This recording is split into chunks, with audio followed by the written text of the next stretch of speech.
Washington, President Trump is increasingly being tested in international affairs, and those tests are largely self-inflicted. North Korea launched 2 rounds of missiles on Thursday, its second missile firing in a week. This comes after Trump has tried to strike a nuclear deal with the country, and after he's turned a blind eye to these kinds of provocations. Trump has threatened to prolong his trade war with China, as the two countries are trying to reach a deal. "I am very happy with over $100 billion a year in tariffs filling U.S. coffers," Trump tweeted yesterday. "Great for U.S., not good for China."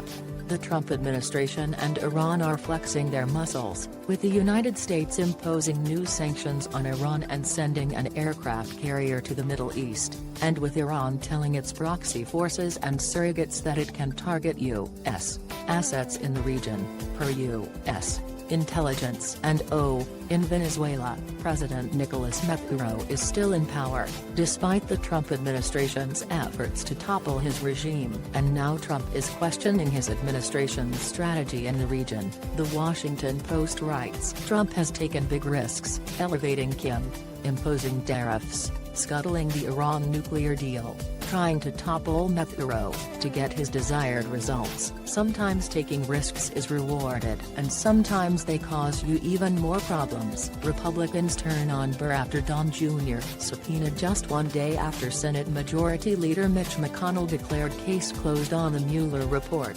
"We learned that the GOP-controlled Senate Intelligence Committee issued a subpoena for Donald Trump Jr., and that has some Republicans furious at the committee's chairman, Senator Richard Burr, RNC. Here's Senator Rand Paul, RK: Apparently the Republican chair of the Senate Intel Committee didn't get the memo from the majority leader that this case was closed. Here's the former communications director of Trump's 2016 campaign, such BS, that it's Senator Burr, DNC? Now taking marching orders from Democrats on the Senate Intel Committee and perpetuating Russia hoax. And here's House Minority Leader Kevin McCarthy defending Don Jr. At Donald Trump Jr. has already spent dozens of hours testifying in front of congressional committees. Endless investigations, by either party, won't change the fact that there was no collusion. It's time to move on. It's time to focus on issues, not investigations. The significance of Burr's action, and remember the Senate Intel Committee has operated in a bipartisan manner, is that it undermines the GOP talking point that this is a Democratic witch hunt, even though Robert Mueller is a Republican. Also, the Washington Post reports that the Senate Intel Committee issued its subpoena at least a week ago, meaning that McConnell likely knew about it before he delivered his case-closed speech. The governing wing of the Senate GOP is getting smaller. Speaking of the Senate, last Saturday, Senator Mike Kinsey, Republican Wyoming, announced he won't run for re-election in 2020, becoming the third Republican senator to retire this cycle. The other two retirements, Senator Lamar Alexander,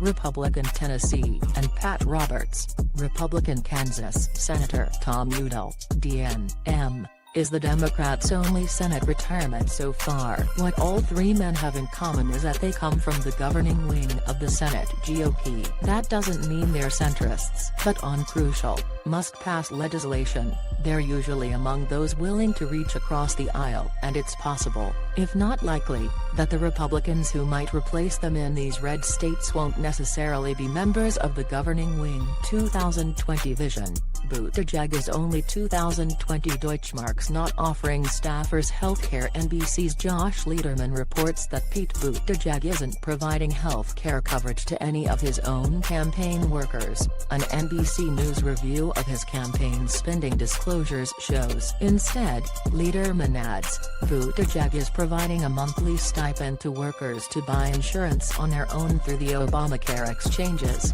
his campaign said, with plans to offer health care in the future. More, the practice stands in contrast to the other leading presidential candidates this year, as Democrats have made a point of aligning their internal practices with the policies and values they are emphasizing on the campaign trail. On the campaign trail today, Beto O'Rourke and John Delaney both stomp in New Hampshire.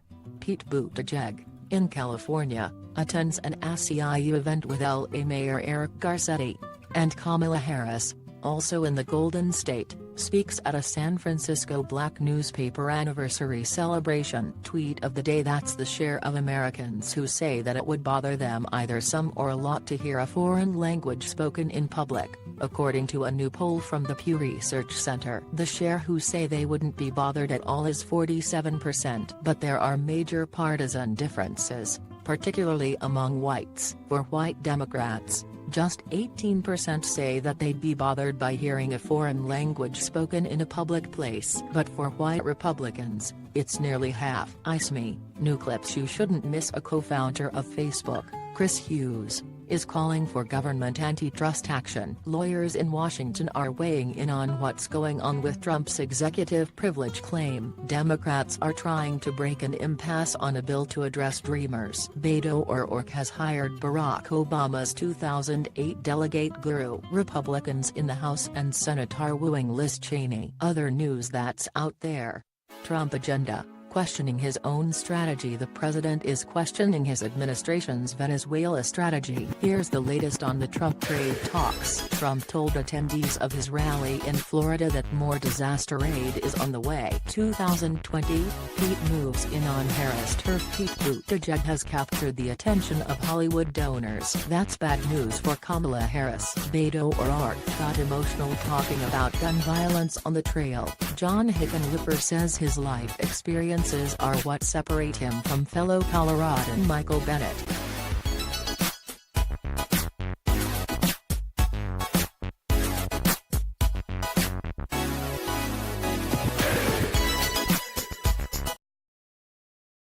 Yeah.